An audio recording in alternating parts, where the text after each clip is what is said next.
එකක්වත් අපිට ඕන විදිහට වෙන්නේ නැහැ. බුදුරු කොහොමද පැහැදිලි කරේ? අචින්ති තම්පි භවති චින්ති තම්පි විනස්සති.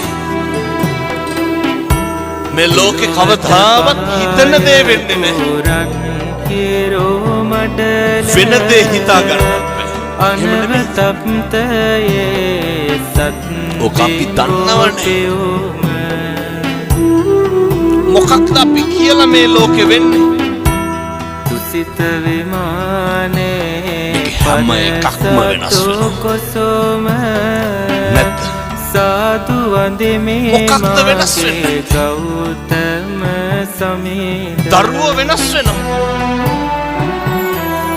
කියනවා නේද? සසර බැඳ ගමන් පවුල් දෙදරනවා බව දැනගත්තා. සසර පුරා මේ ලෝකේ හැම එකක්ම වෙනස් වෙනවා නම්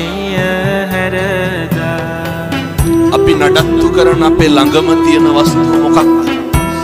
අතිර භවයේ සැන සුව සොයන කෙස් ටික වෙනස් වෙන්නේ නැද්ද? සමිඳුනිත් මුණ මම කියන්නේ බාහිර පැත්තකින් තියලා අපි